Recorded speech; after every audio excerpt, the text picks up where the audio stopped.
Dans un petit pays, caché dans un coin tranquille de l'Afrique, un calme apparent règne sur une réalité bien plus sombre. Une paix silencieuse, qui masque la souffrance. Une mer claire borde ce pays, limpide et rafraîchissante, mais dans les cœurs, l'eau est trouble. Assez, assez, assez.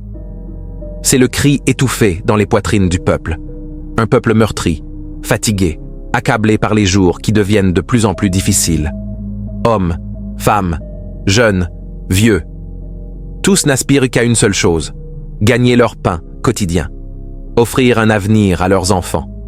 Mais en face, un régime fermé, aveugle, figé, qui ne cherche qu'à garder le pouvoir, à tout prix. Et ceux qui osent le parler sont arrêtés, emprisonnés ou forcés à l'exil. Alors, la peur s'est installée, silencieuse, invisible, présente dans chaque regard.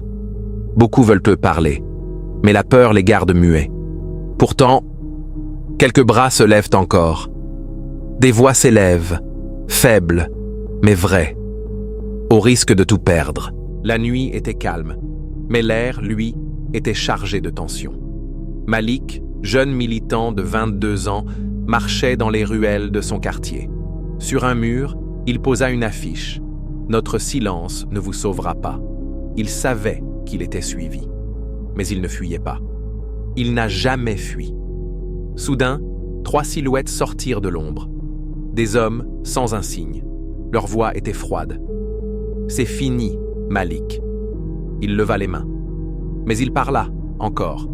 « On n'arrête pas une idée, même en m'enfermant. » Ils l'ont frappé. Ils l'ont menotté. Mais au sol, sa main serrait un dernier mot d'espoir. « On veut vivre ». Ce soir-là, Malik fut emporté. Mais avec lui, ils ont réveillé un peuple endormi.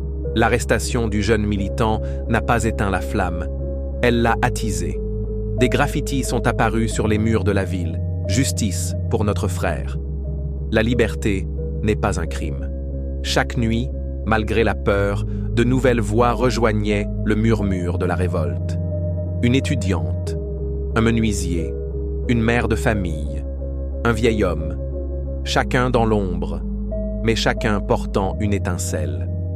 Puis vint ce jour où le marché s'arrêta. Les femmes posèrent leurs paniers, les hommes cessèrent de vendre. Les jeunes quittèrent les écoles, et dans un silence lourd, ils marchèrent.